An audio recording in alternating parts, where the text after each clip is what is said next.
po, what's up mga kapatid sa buhay ng social media at ako nga po ay nagbabalik. Wala naman kayo, di ba? So, isa naman nga pong makabulang araw ang aking pagbati sa inyong lahat.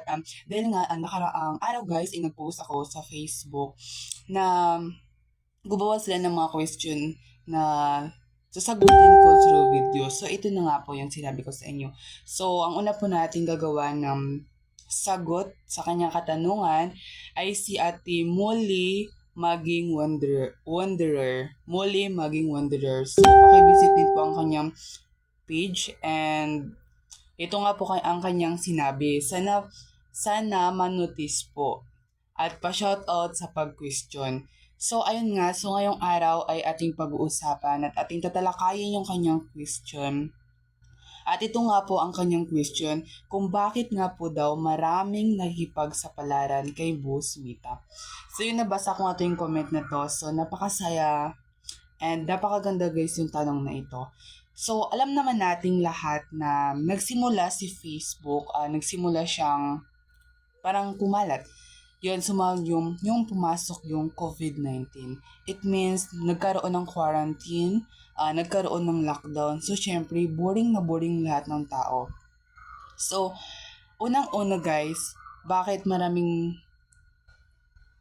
disclaimer lang po no kasi ito po ay aking sariling opinion lang and meron din po tayong iba't ibang pananaw sa buhay. So, unang-una nga is to yung Facebook ay ang kanilang happiness. Yes, dahil ngayong pag-COVID, di ba, nagkaroon ng lockdown, hindi tayo pwede makipag-socialize sa maraming tao. So, through Facebook ay nakipag-socialize sila doon sa Facebook para maging happy sila. Yes, para mawala yung pagka-boring nila sa pamamagitan ng Facebook, nawala ang kanilang pagiging nabuboring sila, na stress na, siyempre doon ang papasok basta ikaw yung mag-isa lang sa tahanan. Hindi lang guys para sa kanilang happiness, kundi para rin sa maraming tao. So, dahil nga guys sa kanilang pag-vlog, ay yung mga tao ay nagawa nilang patawanin or pangitiin. So, sa pamamagitan ng kanilang mga ginagawang content, yung mga tao ay nagiging happy na din. And nakaka-touch lang nun sa puso na marami tayong napapasayang tao. So, pangalawa, lahat ng pumapasok sa Facebook ay pera ang habol. So, pangalawa ay memories. So, sa pamamagitan ng Facebook, pwede rin po nating ma-save yung mga memories na nating nagawa. So, maaari po natin yung balikan or maaari pa yung mapanood ng ating mga next generation or ating mga apuhan na yun pala yung ginagawa natin and tayo yun. Yung tayo ay bata pa. So, sa pamamagitan, no, maaari nilang gayahin tayo kung ano yung ginagawa natin. And memories para may mga balikan tayo sa mga darating na panahon. No? So, pangatlo nga ay to share their experience. So, for me, yung sa akin din naman ay para ma-share ko din yung experience ko as a human being. So, yun nga, katulad po yung marami din po ngayon nag-vlog na OFW. So, sinishare nila yung experience nila para malaman or mamulat yung ating mga kabataan or lahat ng tao na ganun pala ang pagiging isang OFW. Na hindi basta-basta ang maging isang OFW. So, isang halimbawa ko lang po yun. And pang-apat ay yung through Facebook ay ginagawa din nila itong diary. Katulad marami ditong nag-vlog ng kanilang daily life. Katulad din sa akin, yung vlog ko minsan ay daily life, yung pumapasok ko sa school, yung nag-aaral, or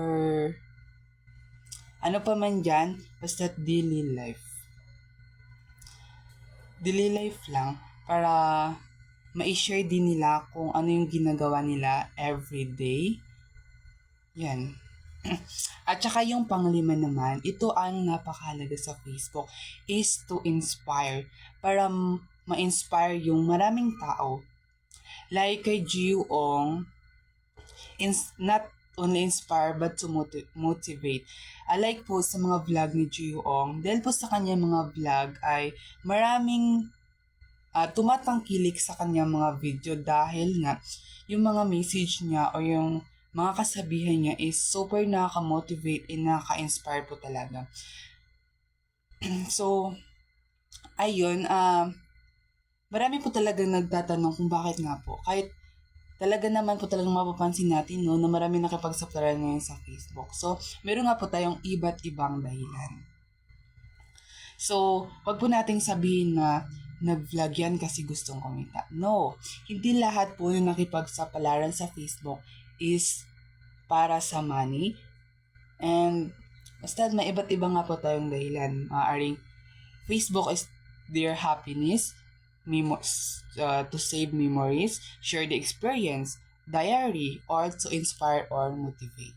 So, yun nga po, yung payo ko lang po sa nakikipagsapalaran kay Boss Mita ay kung sana po ay maghatid lang po tayo ng kaalaman or to inspire other and to motivate. And sana nga po ay wag po tayong magkalat ng fake news.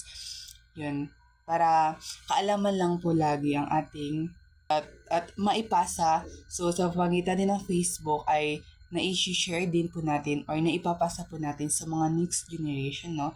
Na ganun pa lang ating ginawa. So, kung anong ginagawa natin, maaring gayahin ng ating mga next generation. So, kaya, maari, yung mga gawin po nating content is yung nakaka-inspire, nakaka-motivate, and yung mga magagandang gawain or mga mabubuting gawain.